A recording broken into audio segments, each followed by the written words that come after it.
तत्वदर्शी संत रामपाल जी महाराज के अमृत वचन। यदि इतनी लंबी उम्र भी हो जाएगी अक्षर पुरुष जितनी, तो भी अंत में तेरी मृत्यु होगी। क्यों? क्योंकि तुझे वो संत, वो सतगुरु नहीं मिले जो गीता अध्याय नंबर 4 के श्लोक 32 और 34 में कहा है। और वो तत्वदर्शी संत या तो परमात्मा थे या वो महापुरुष थे जिनको भगवान मिले, लेकिन उस समय ये ज्ञान डिक्लेयर नहीं करना था, सार्वजनिक नहीं करना था। आज ये दास भेजा परमात्मा बना के, ये याद रख लिए।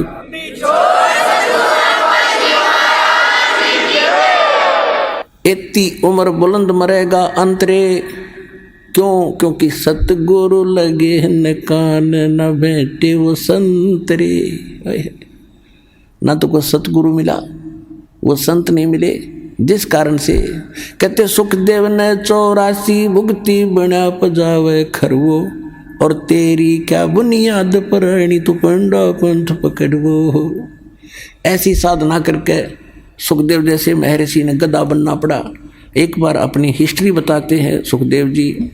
उसको दिव्य दृष्टि प्राप्त हुई और डिस्कशन चल रही थी, उसमें एकदम झटका लगा उसको सब ऋषियों के बीच में उसने अपनी आत्म कथा बताई कि एक समय मैं गधे की योनि भोग रहा था और कुम्हार ने खूब काम लिया पुजावे के ऊपर, और जब मैं अंधा हो गया मुझे छोड़ दिया।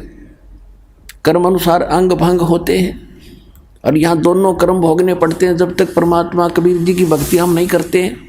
परमात्मा कबीर जी की भक्ति इस दास से प्राप्त होने के बाद आपके पूर्व के सारे पाप कर्मों पर क्रॉस लगा देगा, खत्म कर देगा, भगवान नष्ट कर देगा। जब ही सतनाम हृदय धरो बहो पाप को नाश, हृदय से चिंगारी अग्नि की या पड़े पुराने घास। 1000 टन घास पड़ा हो अड़ंगा और उसमें एक माचिस की सीख लगा दे, सारे ने फूंक कर राख बना देगी और चलेगी तेज हवा, कहीं की कहीं जगह पड़ेगी, ग्राउंड साफ हो जाएगा। जैसे सूरज के आगे बदरा ऐसे कर्म छयारे, प्रेम की पवन करे चितवंजन जल के तेज नयारे। आत्मा और परमात्मा के बीच में ऐसे पाप कर्म बाधा बने हुए हैं जैसे सूर्य के बीच में बादल हों और तेज हवा चलती है, उन बादलों को तितर बितर करके और वो स्वच्छ प्रकाश आप तक पहुंचा देती है। ऐसे बताते हैं कि जैसे सूरज के आगे बदरा ऐसे कर्म छयारे, और प्रेम की पवन और करे चितमंजन फिर झलके तेज नयारे। यानी ये सतनाम का जाप करें, आत्मा में प्यार जागेगा, आंसू आने लगेंगे, आपके टप पड़ा करेंगे। मालिक की चर्चा जरा सी शुरू होती, अभी तो हमारे अंदर वो अड़े पड़े हैं पाप कर्म, हमें अंदर से वो उस स्थिति में आने नहीं देते आत्मा को। और जब ये आत्मा उस स्थिति में आएगी तो कहते प्रेम की पवन, और फिर करे चितमंजन, मालिक का शुक्र करे, याद रखे दाता ने, फिर झलके तेज न्यारी रोशनी होगी, आत्मा भगवान की तरफ बढ़ेगी। तो क्या बताते हैं कि सुखदेव ने 84 भुगती बना पजावे खरवो, और तेरी क्या बुनियाद प्राणी तू पेंडा पंथ पकड़वो। अब वो बता रहा सुखदेव कि मैं गधा बन गया, छोड़ दिया मेरे मालिक, नंदा हो गया, चलता चलता जा रहा था, पगडंडी का आइडिया लगा कर आगे को जंगल में चला गया। आगे नाला था थोड़ा सा 2-2.5 फुट का, उसमें आम व्यक्ति कदू कद जाता था, वो तो जंप लगा जाता वहाँ से। मुझे दिखाई नहीं दिया, मैंने अगले पैर फंसने लगे, मैंने जंप लगानी चाहिए, बीच में फंस गया, आगे मुंह टिक गया, पीछे बैक लग गई और पैर लटके भाई के। कहते 1 हफ्ता 10 दिन तड़प के भूख से प्यास से मरा, ऐसे ऐसे कष्ट उठाए। अब क्या बताते हैं सुखदेव ने 84 भुगती 84 लाख योनियों में कष्ट उठाए, और बना पजावे खर माने गधा वो, और तेरी क्या बुनियाद प्राणी। तो ये छोटे मोटे व्रत करता फिर इन पर घूम रहा है इधर उधर, इनसे कोई लाभ नहीं होगा। ये तो ऐसे महर्षियों की दुर्गति। और तो पेंडा पंथ पकड़, वो पेड़ा वो मार्ग, वो यथार्थ भक्ति मार्ग पकड़ दो। तत्वदर्शी संत बताते हैं उस ज्ञान को ग्रहण कर, उस भक्ति को कर, तब तेरा छुटकारा हो। अब परमात्मा से ज्ञान प्राप्त करके आदरणीय गरीबदास साहिब जी क्या कह रहे हैं, मन तू चल रे सुख के सागर, जो शब्द सिंधु रत्नागर। अब सुख सागर किसे कहते हैं? शंखो लहर मेहर की उपज, कहर नहीं जा कोई, दास गरीब अचल अविनाशी, सुख का सागर सोई। शंखो लहर मेहर की उपजे। जैसे मेरे दास के साथ तो बहुत बार ऐसी घटनाएं हुई है, कभी पहले भी नाम लेने के बाद तो बहुत ज़्यादा होता है। अकेले बैठे हो, चिंतन मालिक का चल रहा हो, ऐसी स्थिति आ जाती है चाहे किसी ने हमें कितनी पीड़ा दे रखी है, कितना दुखी कर रखा है, तो उसके प्रति भी द्वेष नहीं आता। ऐसी सब अपनों सा दिखाई देता है, कोशिश करके भी नहीं होता, और वो होती है थोड़ी सी देर की। उसके बाद 100 कोशिश कर लेते हैं उस तरह स्थिति में आने की, नहीं आ पाते हैं। तो वह मेहर की लहर थी, उसके जाने के बाद कहर की लहर शुरू होगी। उसने ऐसे क्यों कर दिया, उसे वो ऐसे क्यों बोला, वो करना है, वो रह गया, वो नुकसान हो गया, उसने वो ऐसे चलेंगे, वो करेंगे, ये कहर की लहर टूटी होगी शुरू। तो कहते हैं वह शंखों लहर मेहर की उपजे, वह ऐसा भाव रहेगा। और कहर नहीं जा कोई दुख नहीं, कोई कष्ट नहीं। और दास गरीब अचल अविनाशी, सुख का सागर सोई। अब क्या कहते हैं? मन तू चल रहे सुख के सागर, जहां शब्द सिंधु रत्नागर। रत्नागार, आगार मन डिपो, खान, वह सुख की खान है। सतलोक यानी जिसमें कि उस चीज का अभाव नहीं। कोयले की खान है, कोयला निकालने जा अंत नहीं आता। कहते वो आगार है, डिपो है सुख का, सुख सागर। रत्न आगार, आगार माने रत्न यानी सुख रूपी रत्नों का भंडार है वो। फिर क्या बताते हैं? कोटि जन्म तन भर मत हो गए, और कुछ नहीं हाथ लग्या रे। कुकर सुकर खरबा बोरे, कौआ हंस बगारे। कोटि जन्म तू राजा की न्या, मिटी न मन की आशा। और भिक्षुक होके दर दर घूमया, ये मिला ना निर्गुण रासा। आप ऐसे भी साधक रहे हो, घर त्याग दिया प्रेरणा पाके, जंगल में बैठ के गांव से भिक्षा मांग लाए, सूखी रोटी जैसी मिली उनको 2-2, 3-3 दिन वृक्ष का बांध देते थे पहले ऋषि मुनि, और सूख जाती थी। फिर उनको पानी में भिगो भिगो के 2-2 दिन खाते थे कि रोजाना कौन जावा टाइम वेस्ट कर रहे। कैसे ऐसे कहते ऐसे कठिन तप साधना भी तूने की, जिसके कारण आप इंद्र की पदवी भी प्राप्त कर ली, स्वर्ग का राजा बने, पृथ्वी के राजा बन गए। आप ब्रह्मा विष्णु महेश की भी पदवी प्राप्त आपने कर ली, लेकिन आपका यो जन्म मरण नहीं मिटा, यो कष्ट नहीं मिटा इस सत्य साधना के ना मिलने से। कहते इंद्र कुबेर ईश की पदवी, और ब्रह्मा वरुण धर्मराया और विष्णुनाथ के लोक को जाकर तो फिर भी वापस आया। अब देखो, हम तो एक छोटे से क्षेत्र के कोई चेयरमैन बन जा, सरपंच बन जाता है, बस उस समय काख पीटे बिना ज्ञान के, और चेयरमैन बन जाता कहना है कि एमएलए एमपी बन जा, पता नहीं क्या बन गया। तो इस प्रकार परमात्मा कहते हैं तो पूरे स्वर्ग के राजा इंद्र, वो तो स्वर्ग में तो वैसे जीव आम आदमी जाना चाहता रहा कि वहाँ तो गुण है सुख से, एक सिंपल मैन को भी। तो उसकी तुलना में वहाँ के इंद्र को, वहाँ के राजा को, सुरपति देवताओं के राजा को कितना सुख होगा, उसकी थोड़ी सी झलक बताते हैं कि आप यहाँ कितनी कितनी कठिन साधना करके फिर भी भटक रहे हो, कुछ भी हाथ नहीं लगा। क्या बताते हैं कि आगे गए ना वापस आए, और रहते भी सब जा, और बिन साहेब की बंदगी कहीं ठोर ठिकाना ना। अब जैसे मनुष्य जीवन में है हम, या मृत्यु होगी, कर्मानुसार हम हो सकता स्वर्ग में भी चले जाएं, कुछ पुण्य हो गए तो पुण्य में भी, वहाँ स्वर्ग में मृत्यु होगी, चलो पुण्य खत्म हुए, नरक में। अब नरक का समय भी निर्धारित होता है, वो पूरा होता है, चलो गधा बनो, गधे का भी निर्धारित है, मरो फिर चलो कुत्ता बनो, और फिर कभी मनुष्य बनो तो मनुष्य बनो, और फिर मरो फिर चलो, या चलो चलो मिटेगी। अब इस दास से दीक्षा लेकर।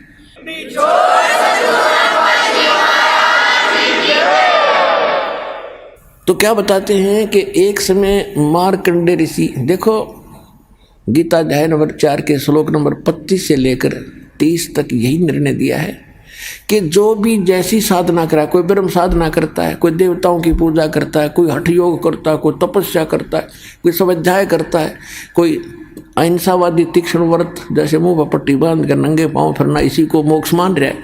ये सभी अपनी अपनी साधनाओं को पाप नाशक मानते हैं। पाप नाशक मीन मोक्षदायक, पाप नाश होंगे तभी तो मोक्ष मिलेगा।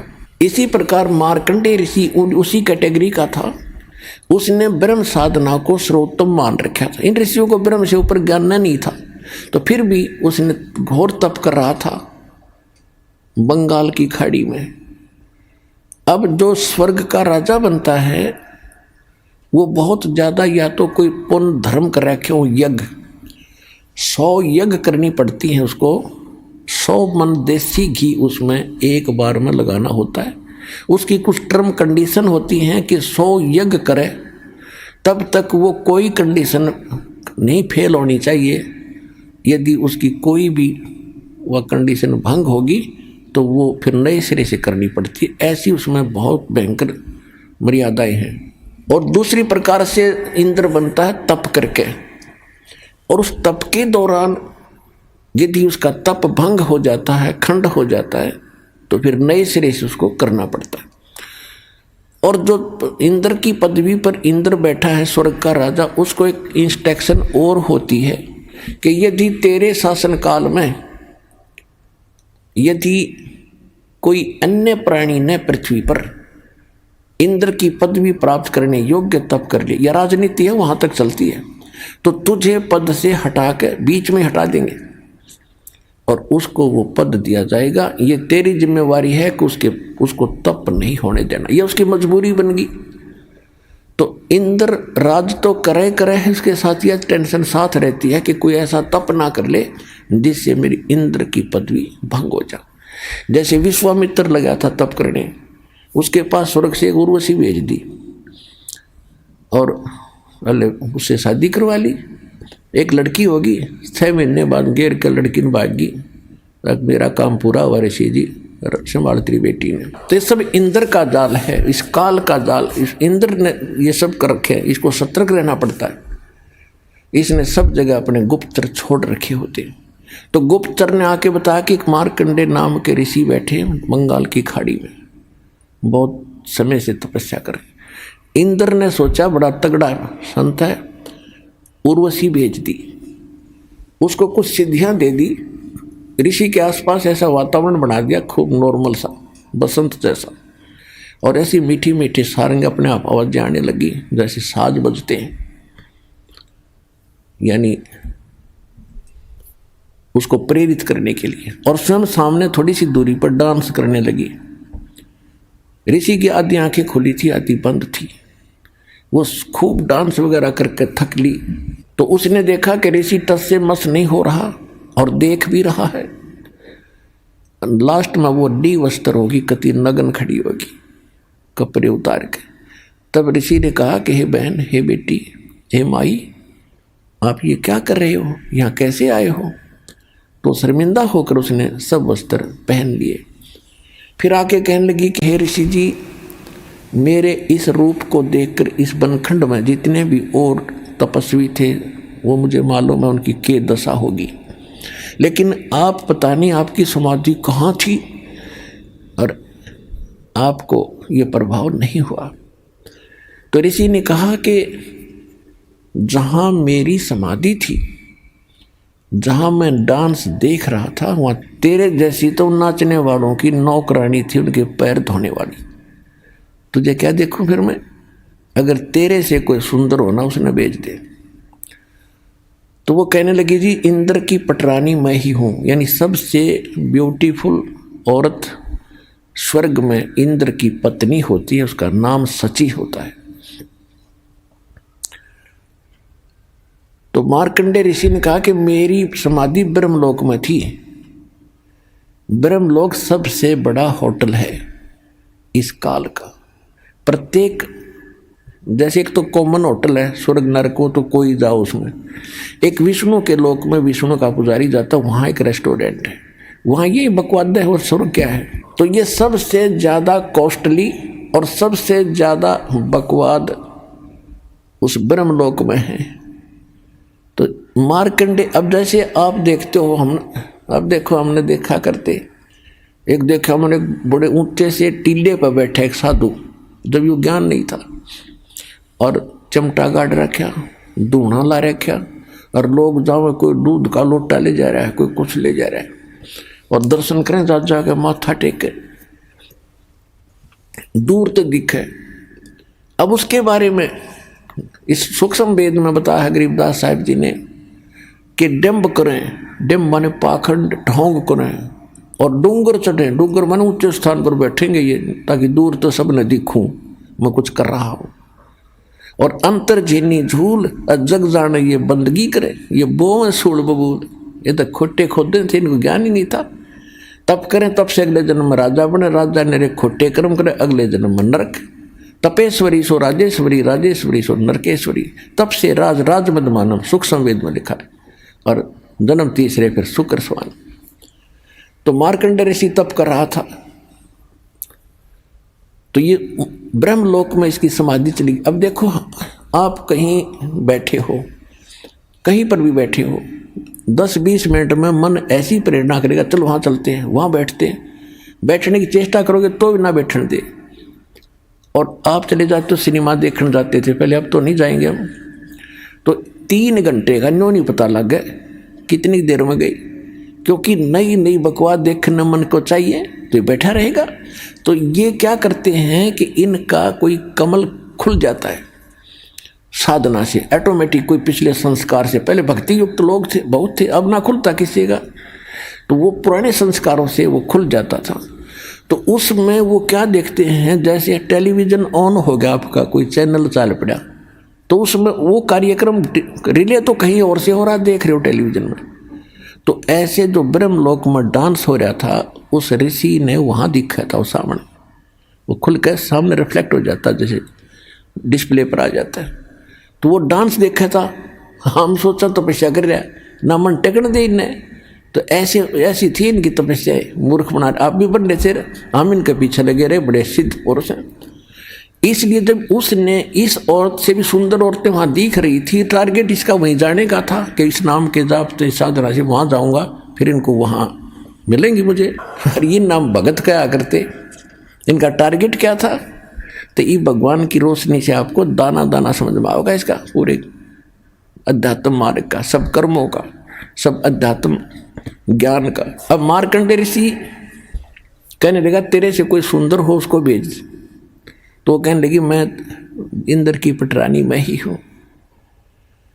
तो उसने कहा कि जब इंद्र मरेगा, ऋषि ने कहा, उसको पता था कि इंद्र की आयु कितनी है, 72 चतुर्युग, 72 चतुर्युग। इंद्र यानी ब्रह्मा के एक दिन में 14 इंद्रों की मृत्यु हो जाती है। ब्रह्मा जी के 1008 वर्ष की पूरा एक दिन होता है, वैसे लंपसम इसको 1000 वर्ष मान लेते हैं। जैसे 365 से 1/4 दिन का अपना वर्ष होता है, इसको हम 365 का मान ले हैं। तो इस प्रकार 72 चतुर्युग तक वो इंद्र का राजा रहेगा, स्वर्ग का राजा इंद्र बना रहेगा। और मार्कंडेय ऋषि को पता था कि इसकी मृत्यु होगी, इतना इनको ज्ञान था। तो इसने कहा, उस औरत से कहा, उस उर्वशी से कहा ऋषि ने कि इंद्र मरेगा तो तू क्या करेगी, तो भी तो मरेगी, तो भी मरेगी। कहने लगी मैं 14 इंद्रों को वरूंगी। अब हिसाब लाइयो पुण्यात्मा, ये 2.5 घंटे सुबह 2.5 घंटे शाम बैठ के अटपट करके सोचो मोक्ष प्राप्ति कर लेंगे। मंत्र ये है नहीं जो मूल मंत्र दास के पास है। तो कहने का भाव यह कि इतनी तपस्या, इतने पुण्य किए थे उस पुण्यात्मा ने, जो इंद्र की पटरानी बनी हुई है, उसकी कितनी 1000 चतुर्युग की आयु थी उसकी, 1008 चतुर्युग की। क्योंकि कह रही है कि इंद्र मर जाएगा, मैं न्यों की न्यों रहूँगी, नेक्स्ट इंद्र वहाँ आएगा तपस्या करके, वो मेरा पति होगा। यानी मैं तो स्वर्ग की रानी पटरानी बनी रहूंगी इतने समय तक, इंद्र मरते रहेंगे। तो मार्कंडेय ऋषि ने कहा कि वो 14 इंद्र भी मरेंगे, और फिर तू क्या करेगी कि जितने इंद्र मैं वरूंगी वह तो गधे बनेंगे मृतलोक में, और फिर बाद में मैं गधी बनूंगी। तो मार्कंडेय ऋषि बोला फिर मुझे वहाँ क्यों ले जा रही थी कि मैं अपनी इज्जत रखने के लिए, यदि मैं हार कर जाऊंगी तो मैंने दुआगन करेंगे, मुझे दंड देंगे, मजाक करेंगे, मेरी बेइज्जती करेंगे, तू हार का आएगी। मार्कंडेय ऋषि बोला तू आज भी गधी 14 खत्म करेगी, और मरने के बाद तू स्वीकार कर रही है कि मैं गधी बनूंगी, वो गधे बनेंगे। सारी भी इज्जत की ठेकेदारी बन रही है अपनी इज्जत रखने के लिए। तो यह सब की बुद्धि भ्रष्ट हो रही है पुण्यात्माओं। अब इतने में इंद्र आ जाता है और आके कहा कि हे बंद नवाज, आप जीते हम हारे, इंद्र की गद्दी प्राप्त करो। मार्कंडेय ऋषि कहता अरे इंद्र का राज मेरे लिए तो काग की बीट है, मुझे नहीं चाहिए ये। आजा तुझे इंद्र ऐसी विधि बताता हूं कि आप ब्रह्मलोक में चले जाओगे, वह हजारों युगों तक और मौज करोगे, बहुत लंबा समय है। अब इंद्र क्या कहता है कि महाराज जी फिर देखेंगे, तो मौज करने दे। पुण्यात्माओं सबकी बुद्धि पर पत्थर पड़ गए। अब आप किसी व्यक्ति मित्र को जिसने समय पर टूक मिलते हो, अच्छी पोस्ट हो, थोड़ा बहुत धन हो, सामने घुट्टी लगा ले, तो उसको जाकर आप यूँ कहो कि भाई चलो भक्ति कर लो, ऐसे हो जाएगा वैसे हो जाएगा, और फिर ज्ञान तो आपको पता ही है कि गधे बनेंगे कुत्ते बनोगे। तो कहता फिर देखेंगे तो मौज करने दे। फिर के देखा गधा बने पास तो कुम्हार देखेगा, कर्म मारेगा, लठ तेरा 2.5 मन का बोरा धरेगा। देखना अब देख मूर्ख, ज्ञान सुन समझ और छोड़ बुराई ले, नाम भक्ति कर भगवान की। अब देखना है, फिर क्या देखेगा। तो ये इंद्र का बीमारी, वो राज ना छूटे, गुट्टी ना छूटे, वो ठाठ ना छूटे, वो जी फिर देखेंगे। अब कुछ दिनों के बाद इंद्र फिर आया। मार्कंडेय ऋषि एक चींटियों के कीड़नाल को देख रहा था। चींटियां कोई दूर जा रही थी, कोई दूर जा रही थी, वहां बैठा था काफी समय से। इंद्र का फिर टेंशन होगी, ये कौन ऋषि बैठा है, फिर तपस्या पे बैठ गए। तो उसने तुरंत आकर देखा ये तो मार्कंडेय ऋषि है। मार्कंडेय ऋषि से पूछा महाराज क्या देख रहे हो चींटियों में। मार्कंडेय ऋषि बोला कि मैं ये देख रहा हूं कि इन चींटियों में कितनी चींटियां कितने बार इंद्र की पदवी प्राप्त कर चुकी हैं। कि चींटियां और इंद्र की पदवी, हाँ जी। तो क्या देखा आपने कि इस इतने लाखों की संख्या में एक चींटी ऐसी है जो केवल एक बार इंद्र की पदवी पर रही है, क्योंकि सबके पिछले संस्कार कोड वर्डों के अंदर लिखे हुए हैं, सबके अंतःकरण में जमा है। और ये डिस्प्ले जिसका चालू है अंदर का, ये सब के अंदर है मनुष्य में। तो सब उसका जिसका चालू हो गया कनेक्शन ठीक है, तुरंत बाहर देख लेगा उसका जो क्या हो रहा क्या नहीं, प्रत्येक प्राणी का। ऐसे ऋषि लोग पहले ये बताते रहे कोई भविष्य और बोध की कथा, लेकिन इससे कोई जटबट का कोई फायदा नहीं हो। तो हो लिया और होगा तो होएगा, इसमें वो चेंज नहीं कर सकते थे। चेंज तो ईब होंगे इस परमात्मा कबीर जी की रजा से। अब छुटकारा भी होगा।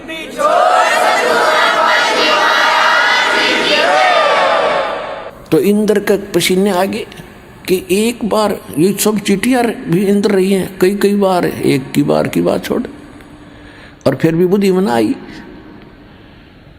तो पुण्यात्माओं ये खेल समझना। अब क्या बताते हैं कि इंद्र कुबेर ईश की पदवी ब्रह्मा वरुण धर्मराया, विष्णुनाथ के पुर को जाके तू फिर भी वापस आया। असंग जन्म तन मरता होगे जीवित क्यों ना मरे रे, 12 मध्य महल मठ बोरे बहुर न दे धरे रे। ओए कहते हैं असंग जन्म हो गए तो आपने मर्तों को अब जीवित मर कर देख एक बार। अब जीवित कैसे मरना है एक तो ऐसे मरना है कि हमने संसार की रीस नहीं करनी, कोई ज़्यादा फंड कर रहा करने दे, नाच गावे ब्याह विवाह शादी में करने दे। ये तो बालक करते हैं ऐसे जिनको ज्ञान नहीं। जैसे एक समय नानक साहिब जी मायूस बैठे थे, ऐसे ही कोई भक्त प्रथम बार गया, दूसरी बार गया, देखा कि साधु संत फकीर इतने मायूस क्यों हैं, क्यों दुखी दुखी से नजर आ रहे हैं, तो सुख, इनको तो टेंशन होनी ही नहीं चाहिए। तो उसने पूछा कि महाराज मैंने कई बार देखा है आप खुश नजर नहीं आते। तो नानक साहिब जी ने कहा कि भाई किस चीज़ पर खुशी हो, एक पल में ना जाने यहाँ क्या बिजली गिर जा। कहते ना जाने काल की कर डारे और किस विध ढल जा पास आवे, और जिनाते सिरते मौत खुड़क दी उन्होंने केड़ा हासा। हमने तो भाई तुझे दिखा है ना जाने आके बिजली गिर जाएगी। जैसे उदाहरण के लिए अब जीत मरने के ऊपर बात चल रही है कि हम ब्याह करते हैं, बकवाद करते हैं, डीजे बजाते हैं, फंड करते हैं, नाचते और गाते। एक लड़का ऐसे ही पहले दिन तो खूब नाचे गाए, अगले दिन बारात जा रही थी, दुल्हे वाली गाड़ी टकरा गई, एक्सीडेंट हो गया। दुल्हे समेत रिलेटिव जो खास बैठे आ रहे हैं दुल्हे के साथ में, कोई भाई का बेटे, कोई बहन का बेटे हो, या कोई पति यानी कोई और विशेष, 8 के 8 मर गए इंक्लूडिंग वो दुल्हा। पहले दिन तो नाच रहे थे, कूद रहे थे, और फिर बाल पाड़ रहे, वो परिवार टक्कर मार रहे, हाहाकार मच गया। अब बजा लो डीजे। तो यहाँ संत बताते हैं अगर भक्त बनना है तो भक्तों की तरह चलना होगा, बकवाद नहीं चलेगी, ना भक्ति बनेगी, भगवान रुष्ट रहेगा आपसे। कहते ना जाने काल की गड्डारे किस विध ढल जा पास आवे, और जिनाते सिरते मौत खुड़क दी उन्होंने केड़ा हासा वे। तीन ब्याह शादी में बकवाद नहीं करनी जब भगत बनना चाहते हो तो। और सिंपल ब्याह करना, कति सिंपल। वचन से बेटा बेटी पराई होती है। जैसे ब्रह्मा विष्णु महेश का विवाह किया था दुर्गा ने, देवी पुराण में पढ़ के देखियो। दुर्गा थी, 3 लड़कियां थी, 3 पुत्र थे। बड़ी का नाम सावित्री, ब्रह्मा से ब्याह दी, विवाह कर दिया, जा बेटा अपना घर बसा। दूसरी का नाम लक्ष्मी था, विष्णु जी से ब्याह दी कि तेरी पत्नी तू इसका पति जाओ, विवाह अपना घर बसाओ। ऐसे पार्वती शंकर का ब्याह दी फर्स्ट टाइम, और जा बेटा घर बसा, हो गया ब्याह। ना को बाती था, ना बराती था, ना डीजे बाजा, ना को हलवाई कढ़ाई चढ़ाई। तो भाई ब्याह करना ढंग से करो, कुछ रीस हुआ भी कर लो। ये बाद में शिव जी की बरात का डर फंड करें, ना शिव जी ना कुछ और, यहाँ अब भी फंड करेंगे। तो इस तरह की जो बकवादे हैं ये बिना ज्ञान के हम करते रहे, ये त्यागनी पड़ेगी। तो इस प्रकार हमने अपने इन सभी परंपराओं को कम करके और सिंपल वे से विवाह करेंगे, तो इससे हमारा 80% वजन टेंशन घटेगी। हम बेटी को दुश्मन मान बैठे इन परंपराओं के को बढ़ा के।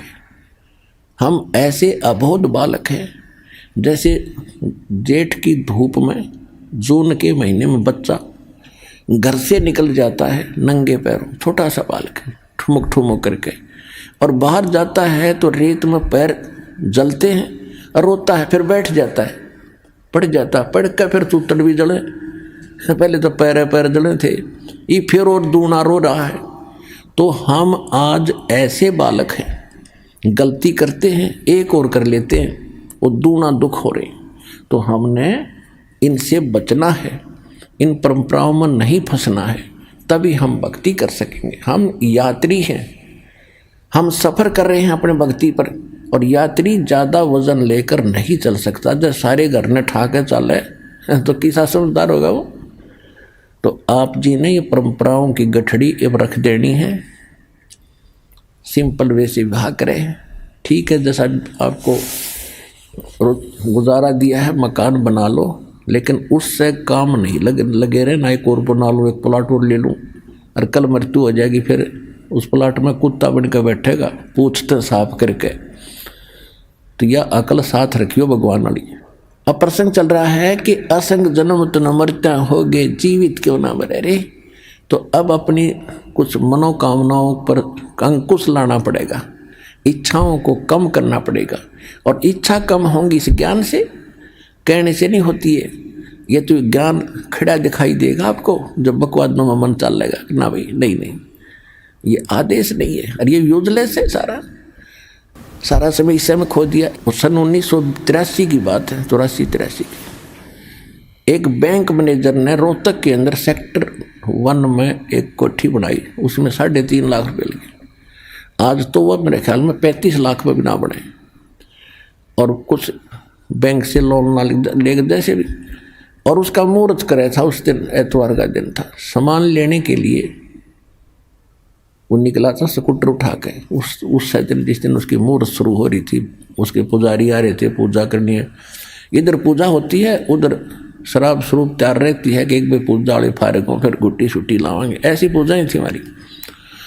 स्कूटर उठा करके कोई सामान लेने गया था पूजा का या कोई और अन्य आवश्यक वस्तु।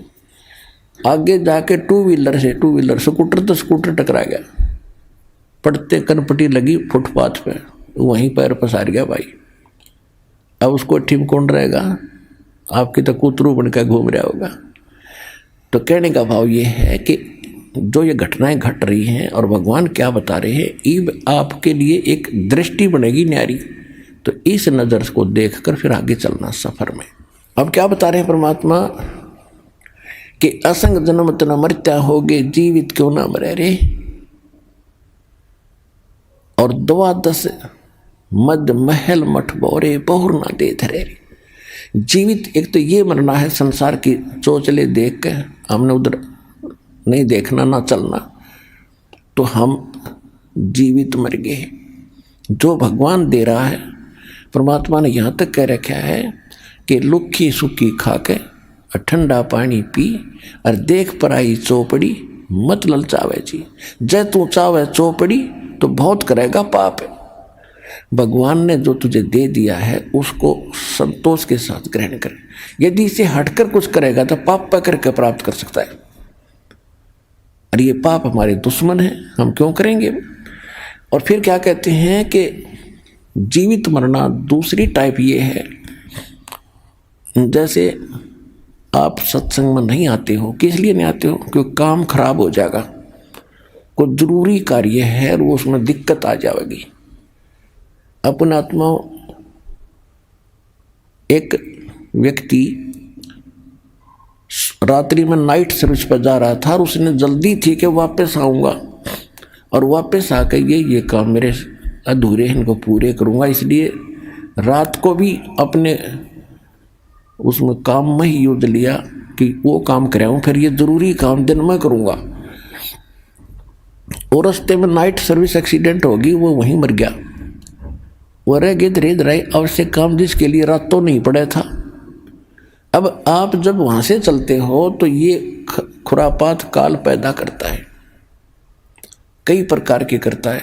परमात्मा ने हमें सतर्क रखा है कि मात पिता सुत स्त्री आलस बंधु कान और संत मिलन को जब चले ये अटकावा आने। इनका अटकाया अटके नहीं, डटे नहीं,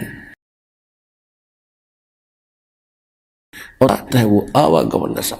मात पिता सुत स्त्री, छोटे बच्चों के लिए जिन माता पिता को ज्ञान नहीं है वो बाधक बनते हैं। कहाँ जाता है? तीसरे दिन भाग जाता है। तू पढ़ता नहीं है, तो नौकरी नहीं करता है, नाश होएगा, है तो बर्बाद हो जाएगा। और जिनके माता पिता को ज्ञान है वो बच्चे बाप बन जाए, फिर कहाँ जाओगे? बूढ़े हो रहे हो कि तो गिर जाओगे, चोट लग जाएगी, क्या रखा है, वो तो नास्तिक है, वो सब उठपट बताता है। अब माता पिता को ज्ञान हो गया और बच्चों के वश हो गया, किराए में मांग करना, फिर भी जैसे तैसे वो आता है, उनका अटके नहीं। अब किसी की स्त्री बाधक बनती है, ज़्यादातर बहनें बाधक बनती थी, पहले ज्ञान नहीं था। अब तुम्हारी बहनें बल्कि आगे आ रही हैं, ज्ञान से पता होता है। तो उनको डर रहता था, जो कहीं जाता है ज्ञान की बातें सुनता, कहीं छोड़ कर भाग ना जा, बाबा ना बढ़ जा और तू जड़ जा। इसलिए वो स्त्री बहुत बाधा करती थी। अब बहनों को ज्ञान है, ये आगे को आती हैं, तो पति को ज्ञान नहीं है तो वो बाधक बन जाता है। क्या नहीं जागी वहाँ पर, क्या रखा है वहाँ पर, तीसरे दिन भाग जाती है, ये है। या फिर आलस फिर देखेंगे इब का नहीं चलती सत्संग अगले हम चलेंगे। एक बार हमने सत्संग रखा था, स्टार्ट किए थे, दूसरा ही सत्संग था, खुले सत्संग शुरू किए जो 5-5 दिन के 7-7 दिन के। एक कोई कर्मचारी था भगत, तो उसने अर्जी लगाई कि छुट्टी मिल जाए भगवान, सत्संग में जाऊंगा। छुट्टी मिल गई, छुट्टी मिल गई तो ने सोचा कल चलूंगा, छुट्टी मेरी सत्संग के लिए है, ने सोचा कल देखेंगे, आज तो थोड़ा रेस्ट कर लूँ। अगले दिन फिर बोला दूसरे दिन कि श्याम सिंह ने देखेंगे। श्याम सिंह एक रिश्तेदार आ गया, बहन का पति, और उसने लेनी थी भैंस। वो बोला चल मेरा भैंस दिला के ला। अब उसने ना नहीं कर सकता, तो पहले तो गांव में दिखाई, कोई पसंद नहीं आई, फिर दूसरे गांव में, फिर तीसरे गांव, यानी 7वें दिन बिना भैंस लिए दोनों वापस आ गए। इतना सत्संग पूरा हो लिया। तो जब उसने यो ज्ञान सुना, जब ने बोला जी आलस मार गया मैंने, कहते आलस कर लिया, तो फिर देखूंगा, तड़को देखूंगा, परसों देखूंगा। तो और शाम ने भी नीत नहीं थी, कल देखूंगा, ये सोच रहा था। जब लेट से हो गया, इतना मुँह आ गया, और 7 दिन धक्के खाता फिरा, कि गोबर में बड़ा, कि कहीं किसी का सोया, कभी रोटी मिली ना मिली, पैदल चले। वो 7 दिन मेरे बिरान माटी में गए, 6 दिन। अरे कान पकड़ दिया, सीधा आया करूँगा, ले छुट्टी मिलते बा क्या करूँगा।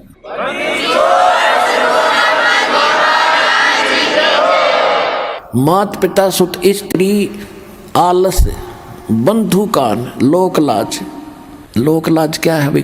कहाँ जाते हो? सतलोक आश्रम बरवाला, जिला हिसार, हरियाणा में। अरे वहाँ कहाँ जाते हो? तो ऐसे छुड़वाता है, श्राद्ध भी छुड़वाता है, सारी पूजाएं छुड़वाता है, नास्तिक बनाता है। तो जो 2-4 टोक देते हैं, तो जो कमज़ोर संस्कार का आदमी फिर चुप हो जाता, भाई ठीक है नहीं जाते, सारे कहने लग गए। यानी लोक लाज में आकर उसने भक्ति मार्ग छोड़ दिया। तो ये भी कमजोरी बताई है। ये लोग कहते हैं, इसके बारे में परमात्मा बताते हैं कि कुल करनी के कारण, यानी लोक लाज के कारण अनसा गया बिगो, यानी इसने बैठा लिया, भक्ति छोड़ दी। और जब यो कुल के कर लेगा, जब तू 4 पाया का हो, गधा बन के घूमेगा, यो कुल तरह के ढाल लड़ा देगा। इसलिए परमात्मा कहते हैं मात पिता सुत स्त्री आलस बंधु कान, और संत मिल को जब चले ये अटकावे आने। इनका अटकाया अटके नहीं, डटे नहीं डटे। और संत मिलन को जा, कह कबीर सो संत है आवागमन नशा। अब जैसे, और दूसरा ये जीवित मरना है कि आप ये सोच लो, जब सत्संग का समय निकट आवे, फाइनल फैसला कर ले। जब भी महीने में, 2 महीने में, जब भी आप उचित समझते हो ना, उस दिन टाल नहीं करे। और ये सोच ले कि आज मान लीजिए मैं इस बहाने से, इस कारण से नहीं जा पा रहा हूँ कि वहाँ जाने से कहीं ये हानि ना हो जा। और क्या पता 1 मिनट में क्या बिजली गिर जाए, मृत्यु हो जाए तेरी, फिर परमानेंट टिकट कट गई, फिर और से काम तो फिर भी रह गया। इवन न्यू सोच ले, हे भगवान मेरी मृत्यु होगी, और जीवित मर कर सत्संग की तरफ चल पड़े। और 3 दिन 4 दिन 5 दिन जैसा समय 2 दिन आपका हो यहाँ लग गया।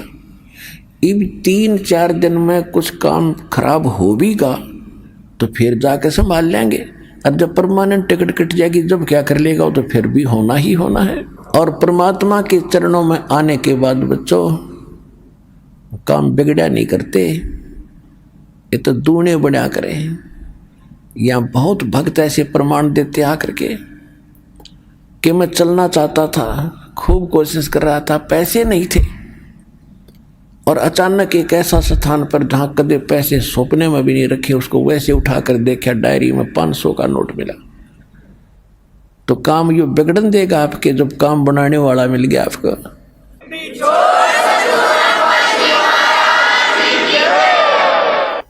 अब क्या बताते हैं, असंग जन्म तन मरत्या होगे, जीवित क्यों ना मरे रे।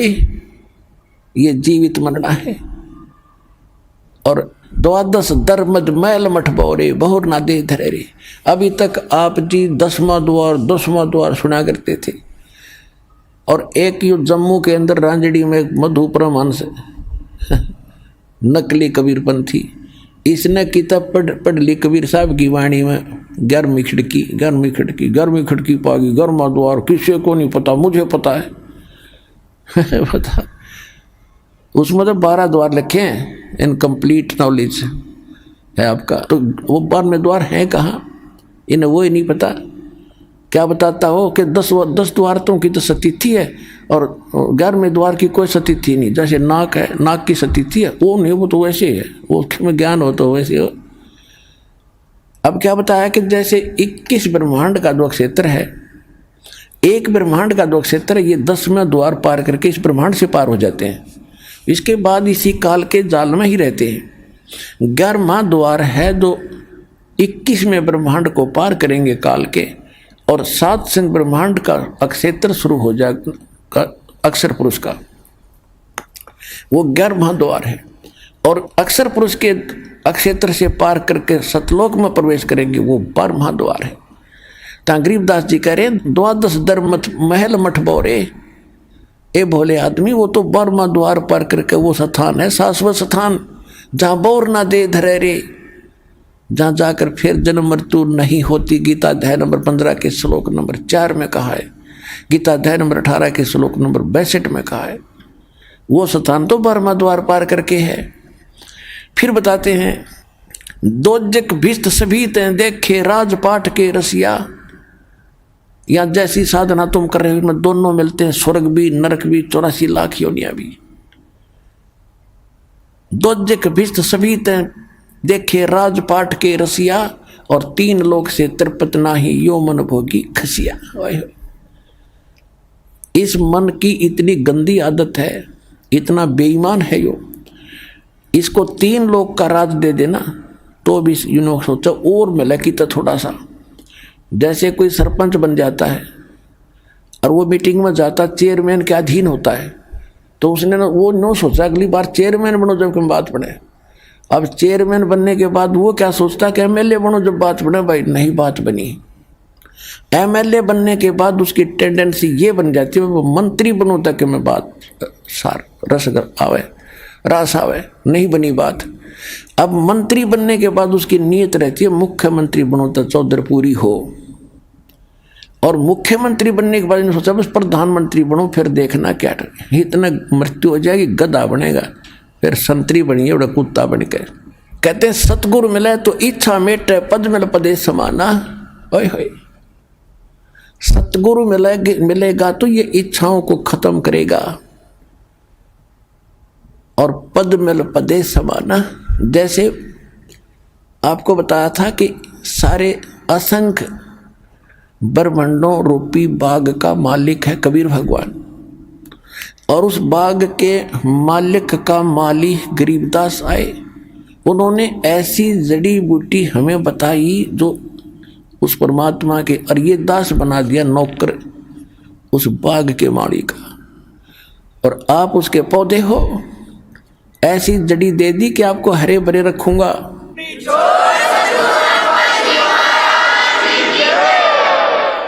आप हरे भरे रहोगे तो मुद्दास की नौकरी ठीक बनी रहेगी। अब जैसे बाग में माली का नौकर क्या देखता है, उसको इंस्ट्रक्शन होती है माली की तरफ से कि ऐसे पेड़ बाहर फैलता है, उसको साइडों से काट दे ताकि फले फूले सीधा चले। तो आपके अंदर जो बेमतलब की इच्छाएं हैं इस ज्ञान से ऐसे काट दी जाएंगी, नहीं सीधे चलो, बकवास छोड़ दो। सतगुरु मिले तो इच्छा मेटे पद मिल पदे समाना, और चल हंसा उस लोक पठाऊं जो आदि अमर स्थान। ओए होए, आदि अमर शाश्वतम स्थान है कि सतगुरु मिलेंगे तो ये सब इच्छाएं खत्म करेगा। सबसे पहला काम ये होगा। और फिर पद मिल पदे समाना, यहाँ देखो ये सुख संवेद है, ये तत्व ज्ञान है, इसके गजब के गुण रहस्य जो कैसे समझ सकते हैं अज्ञानी।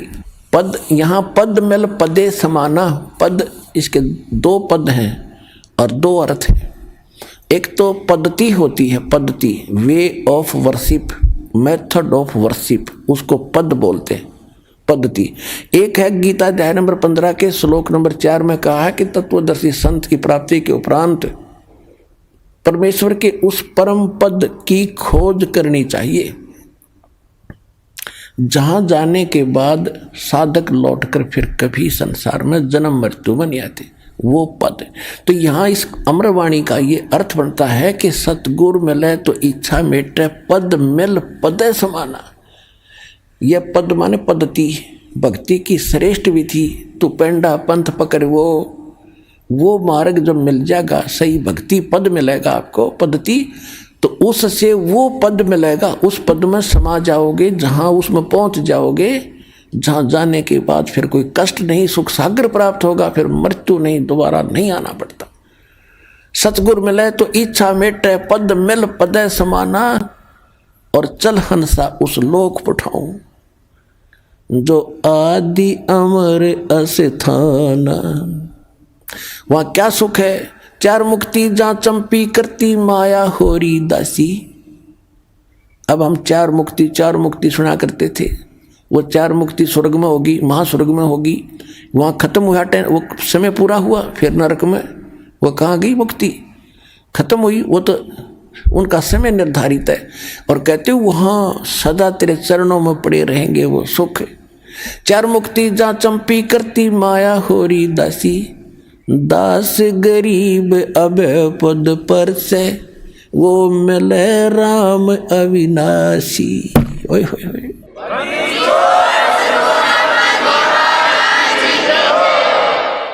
कौन सा अविनाशी राम? गीता अध्याय नंबर 15 के श्लोक नंबर 16 और 17 में 3 राम हैं, 3 पुरुष हैं, 3 प्रभु हैं, 3 स्वामी हैं।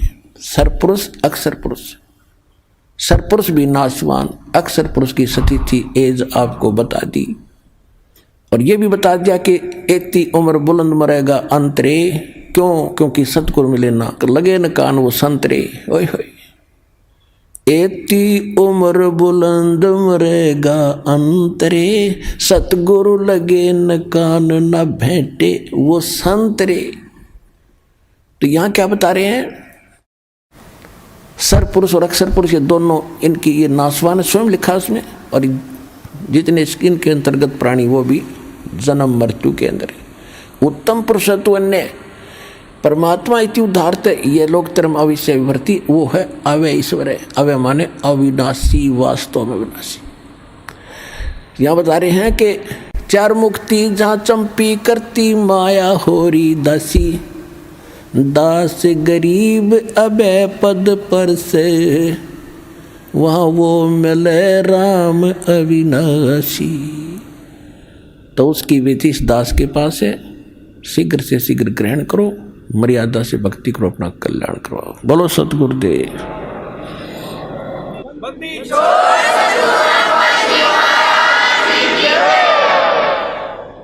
परम पिता परमात्मा पूर्ण ब्रह्म सारी सृष्टि के रचनहार कबीर देव कबीर परमेश्वर जी की असीम रजा से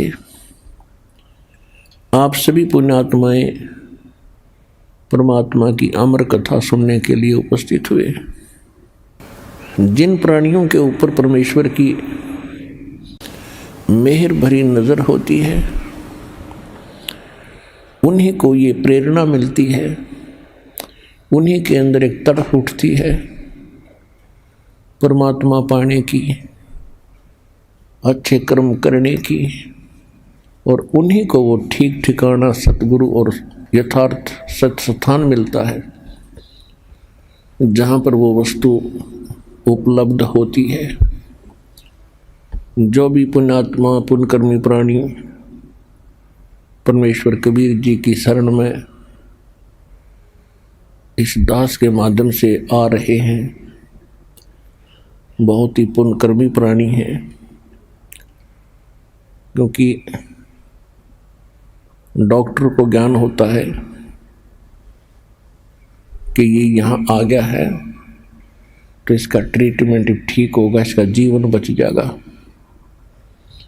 क्योंकि कुछ ऐसे हॉस्पिटल होते हैं, उन्हीं में उन विशेष डिसीज की ट्रीटमेंट क्योर होता है। आइए अब हम उन श्रद्धालुओं के अनुभव जानते हैं जो जगत गुरु तत्वदर्शी संत रामपाल जी महाराज जी से दीक्षा प्राप्त कर चुके हैं तथा उनके द्वारा बताए गए भक्ति मार्ग पर चल रहे हैं। नमस्कार सर। नमस्कार सर। सर क्या नाम है आपका? मेरा नाम धनीराम दास है। 15 साल से रेगुलर भोपाल में रह रहा हूँ, टेलर का काम करता हूँ। सर संत रामपाल जी महाराज की शरण में आने से पहले आप क्या भक्ति साधनाएं करते थे? मैं भक्ति पहले देवी देवताओं की करता था और स्टार्टिंग में पहले मैंने एक गुरु बनाए थे जो उनका नाम मौनी महाराज है। वो कुरवासे के रहने वाले हैं, कुरवासे में उनका स्थान है। और इसके बाद में उनसे मेरे अंतरात्मा शांत नहीं हुई। फिर इसके बाद में 1999 में आसाराम जी महाराज को गुरु बनाया। 3-4 साल उनकी भक्ति जो उनने मुझे बताई, मैंने उसी हिसाब से उनकी भक्ति करी। लेकिन जो मुझे आत्मलाभ मिलना चाहिए, जो मैं चाहता था, वो मुझे नहीं मिला है। लाभ तो हुए, लेकिन जो लाभ चाहिए था आत्मा के लिए शांति का, वो नहीं मिला। फिर इसके बाद तीसरे गुरु मैंने कुमार स्वामी जी को, उनसे मैंने वृंदावन में दीक्षा ली। तो 1.5 साल तक मैंने उनकी भक्ति की, उनने जो बताई वो भी मैंने की। इसके बाद मधु परमहंस जी के सत्संग में भी गया मैं, वहाँ का भी मैंने अनुभव किया। फिर इसके बाद में मैं सत्संग सुनने का मुझे बहुत शौक़ था, बहुत अति शौक़ था। सत्संग ही सुनता था और टीवी पे। तो सत्संग देखते देखते अचानक क्या हुआ कि सत्संग 2011 में संत रामपाल जी महाराज का सत्संग आ रहा था टीवी पर। तो मैंने देखा इनने जो बताया भक्ति मर्यादा ऐसी है, ऐसा है, ये तीनों देव भगवान नहीं है, ये देवता हैं, और प्रमाण सहित ये बताया। तो मेरे तो मतलब आत्मा गदगद हो गई। फिर मैं कम से कम 1.5 साल तक नाम नहीं ले पाए। 2011 से 2012 भी पूरा निकल गया। मेरी रात दिन नींद मतलब उड़ गई। मैंने रात दिन यही सोचता रहा था कि संत रामपाल जी महाराज के कैसे मैं जाऊंगा। मैंने तो दिल्ली भी नहीं देखी, लेकिन मैं आगे कैसे जा सकता हूँ। अब मैं इसी चिंता में मतलब दुबला भी होने लगा, मेरा शरीर बहुत दुबला होता गया। फिर संत रामपाल जी महाराज से 18 अक्टूबर 2013 में नाम दीक्षा ली। सर हमने सुना है कि संत रामपाल जी महाराज से नाम दीक्षा लेने के बाद श्रद्धालुओं को बहुत सारे लाभ प्राप्त होते हैं, चाहे वो आर्थिक हो, शारीरिक हो, मानसिक हो या आध्यात्मिक हो। तो क्या सर संत रामपाल जी महाराज से नाम दीक्षा लेने के बाद आपको भी कोई लाभ प्राप्त हुए? बिल्कुल सर, लाभ हुआ ना। पहला लाभ तो मुझे ये हुआ कि जो इन रामपाल जी महाराज ने, संत रामपाल जी महाराज ने जो ज्ञान दिया, तो उस ज्ञान से शंकाएँ जो थीं वो सब मिटती चली गईं। और इसके बारे में फिर जो मुझे लाभ हुआ, तो मेरी पत्नी जो है, इनका बीपी या जो भी होता हो, सिर में इतना दर्द होता था कि इनको मैं 2 किलोमीटर भी या 4 किलोमीटर लेके जाता था कहीं भी, तो ये वापस जब लाता था तो इनको उल्टी तक होने लगती थी, इतना सिर दर्द होता था। 2000 से 2012 तक रहा इनको। संत रामपाल जी महाराज से सर जब तक जुड़े नहीं, तब तक इनको वो सिर दर्द होता रहा था। इसके बाद में फिर इनका जब सिर दर्द ठीक हुआ, फिर आप कहीं भी ले जाओ इनको, 1000 किलोमीटर भी ले जाओ, 1500 भी ले जाओ, तो अब इनको कुछ नहीं होता। फिर इसके बाद में क्या हुआ कि जो मेरी पत्नी है, एक बार ये गांधीनगर में भजिया बना रही थी, वहाँ शादी थी, तो भजिया बना रही थी, तो अचानक चेयर पर बैठी बैठी बना रही थी। अचानक वो चेहरे जब लुढ़क गई, खोलता हुआ तेल इनके ऊपर से यहाँ से पूरा साया पूरा भीग गया। साया भीगने के बाद भी इनकी साड़ी जो है ना, साड़ी तक मतलब पिलक गई थी अग्नि से, इतना गर्म तेल था। तो इनका एक छींटा भी नहीं आया, शरीर पर बिल्कुल कुछ भी नहीं हुआ इनको। और जो देखने वाले थे वो बोलने लगे कि वो तो जल गई, मतलब घबरा गए जो देखने वाले थे वहाँ। तो ये 1 मिनट में 1 सेकंड में खड़ी हो गई और मतलब बोलने लगी, मुझे कुछ नहीं हुआ, आप घबराओ मत, कुछ नहीं हुआ। संत रामपाल जी की कृपा से वो मेरी पत्नी जो बिल्कुल बच गई, बार बच गई। अब इसके बाद में क्या हुआ कि मेरा एक जो बच्चा है बड़ा वाला, उसको मतलब कई महीना से 2-4 महीना हो गए थे, उसको कहीं धंधा पानी कुछ नहीं मिल रहा था। फिर हमारे मन में आया कि अब आश्रम जाना पड़ेगा संत रामपाल जी के, और वहाँ जाकर अर्जी लगाएंगे तभी मतलब कुछ हो सकता है। तो हम तो जाते ही रहते थे वैसे, महीने 2 महीने में 3 महीने में। तो मेरी पत्नी भी साथ में थी, हम दोनों गए वहाँ। और वहाँ जा कर के हमने जैसे दंडवत किया और मन ही मन में प्रार्थना की कि हमारे बच्चा 2-3 महीने से फिर रहा है, उसको धंधा पानी नहीं हो रहा है। तो जैसे ही संत रामपाल जी के शरण में प्रार्थना करके हम वहाँ बैठे, तो घंटा 1.5 घंटे के बाद बच्चे का फ़ोन आ गया। तो सर जब फ़ोन आया तो बच्चा मुझसे बोलता है कि पापा मुझे जहाँ पर मैं पहले नौकरी करता था वहीं फिर से मुझे उस सेठ ने बुला लिया है। तो मैंने धन्य किया है संत रामपाल जी महाराज, आपकी कृपा से आने से ही मैंने जैसे दंडवत किया वो करके बैठा, वो तुरंत आपने सुन ली परमात्मा। तो संत रामपाल जी की बहुत बड़ी ये कृपा हुई उसकी, आज भी वो वहीं नौकरी कर रहा है मेरा बच्चा। अच्छा, इसके बाद फिर क्या हुआ कि अब जब से नाम लिया है कोई हमारे घर में बीमार भी नहीं होता, हम सब बढ़िया रहते हैं। और मम्मी पापा हमारे जो थे, फिर मैंने उनको भी बोला कि पापा मम्मी आप भी नाम ले लो, मतलब नाम लेने से क्या होता है कि 70-80 साल की आपकी उम्र हो गई हैं, गुरुजी जो बताते हैं संत रामपाल जी महाराज, उस हिसाब से मुझे ज्ञान हो गया था। तो मैं उनको बोलने लगा कि आप नाम ले लो तो मतलब आपका कल्याण हो जाएगा। तो पापा तो नाम लेने के लिए तैयार हो गए, तो पापा ने नाम ले लिया, पापा आ गए हमारे साथ में, तो पापा को हमने नाम दिला दिया। आज वो हमारे पापा स्वस्थ हो करके आज भी, जो कि अब कोई भी उनको देखकर ये कह सकता है कि ये मतलब 2 साल में 4 साल में जाने वाले थे ऊपर। संत रामपाल जी महाराज की कृपा से पापा आज भी जो भक्ति करते हैं जो उनको दी है, तो आज वो बिल्कुल स्वस्थ हैं।